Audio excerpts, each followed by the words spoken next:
অভয়পুৰীত গ্ৰাহকক প্ৰবঞ্চনাৰ অভিযোগ। বকেয়া বিল পৰিশোধৰ নামত বিদ্যুতৰ কৰ্মীয়ে গ্ৰাহকৰ পৰা লুটিলে প্ৰায় লক্ষাধিক টকা। হিতেশ কুমাৰ দাস নামৰ বিদ্যুৎ কৰ্মীৰ বিৰুদ্ধে এই অভিযোগ। এই ঘটনা সংঘটিত হৈছে অভয়পুৰী বিদ্যুৎ উপসংমণ্ডলৰ অন্তৰ্গত নিউ পিৰাধৰা গাঁৱত।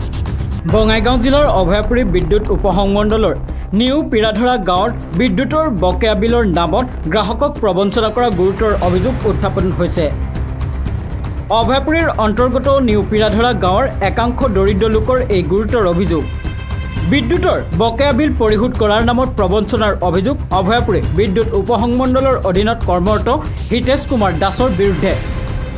প্ৰাপ্ত বাতৰি মতে হিতেশ কুমাৰ দাসে নিউ পিৰাধৰা গাঁৱৰ গ্ৰাহকৰ পৰা বকেয়া বিদ্যুতৰ বিল পৰিশোধৰ নামত সংগ্ৰহ কৰিছিল প্ৰায় লক্ষাধিক ধন। গ্ৰাহকসকলে পূৰ্বে আদায় দিয়া বিল যেতিয়া অভয়পুৰী বিদ্যুৎ উপসংমণ্ডলৰ কাৰ্যালয়ৰ পৰা পুনৰ বকেয়া বিল আদায় দিবলৈ জাননী জাৰি কৰে, তেতিয়াই পোহৰলৈ আহে প্ৰবঞ্চনা কৰাৰ তথ্য। বিভাগটোৰ উচ্চপদস্থ বিষয়া আৰু কৰ্মচাৰীৰ লগত গোপন বুজাবুজিৰে এই কাম কৰা বুলি ভুক্তভোগী ৰাইজে জানিবলৈ দিয়ে। ইপিনে ভুক্তভোগীৰ বাসগৃহৰ পৰা বিদ্যুৎ বিচ্ছিন্নৰ লগতে মিটাৰসমূহ লৈ যায় বিদ্যুৎ বিভাগৰ কৰ্মচাৰীসকলে, যাৰ ফলত প্ৰখৰ গৰম আৰু বাৰিষাৰ বতৰত অঞ্চলটোৰ গ্ৰাহকসকলে ভোগ কৰিছে জমৰ যাতনা। শেষত উপায়ন্তৰ হৈ এই সন্দৰ্ভত উচিত তদন্তৰ দাবী জনাইছে ভুক্তভোগী ৰাইজে। News desk report, north east Assam. Hitesh কুমাৰে আমাৰ ইয়াত আহি লাইনৰ যিবিলাক বিল আছিল বিলবিলাক তেখেতে বহুত দিন আমাক বিল টিল দিয়া নাছিল। তাৰপিছত হঠাৎকৈ বিল আহিলে আমাৰ 37,000 টকা। ধৰক এতিয়া 2 বছৰমান আগত 37,000 টকা বিল অহাৰ পিছত আমি গেলো অফিচত বিল দিবা, কয় অলপ ৰেহাই পাবি, অফিচত গেলে হ'ল। তো অফিচত যোৱাৰ পিছত আমাক SDO ছাৰৰ তাতে গেলো। তখন SDO আছিল নিশান কুমাৰ, কিবা নাম আছিল, নিশান শংকৰ নাথ আছিল। তেখেতক আমি দৰখাস্ত দিয়াৰ পিছত কয় যে নাই, কোনো ধৰণৰ ৰেহাই চেহাই নহ'ব, যিখিনি বিল সেইখিনি দিব লাগিব। তাৰপিছত হিতেশৰ লগত আমাৰ লগত মানে অলপ চিনাকি আছিল। হিতেশ তেখেতে লাইন ডিপাৰ্টমেণ্টৰ মানুহ হয়। সি ক'ল যে বিলটা মোক দি চাং কিমান কি কৰা যায় মই অলপ কৰি দিম। তেখেতক আমি দিলো বিলটা। সি অফিচত যাই চাল যে মোটামুটি সুদৰ যিখিনি পইচা হয় এতিয়া ৰেহাই কৰি 27,000 টকা দিব লগা আছে। 27,000 টকা আমি দিলো। 27,000 টকা দিয়াৰ পিছত কয় যে তই, মই খুজিলো তোমাক ৰিচিপ্টটা দিয়ক। কয় ৰিচিপ্টটা আজি নলয়, কিবা চাৰ্ভাৰৰ কিবা প্ৰব্লেম আছে, 2 দিন পিছত মই তোক দি দিম যে। মই এতিয়া মানি লৈছো যে দিলে হ'ল। তাৰপিছত সেই 1 মাহ 2 মাহ হৈ যায়, মোক ৰিচিপ্টও নেদে আৰু মোৰ নতুন এটা মোক মিটাৰ দিব। তাৰে মই 1350 টকা দিছো। মিটাৰো নেদে, সি মোক বিলো নেদে। তাৰ কেইদিনমান পিছত মই তাক লগ ধৰি মোক আজিয়ে মিটাৰ লাগব। সিদিনা ধৰাৰ পিছত তাৰ 1 দিন পিছত আহি মোক নতুন মিটাৰ এটা লাগাই দি গৈছে।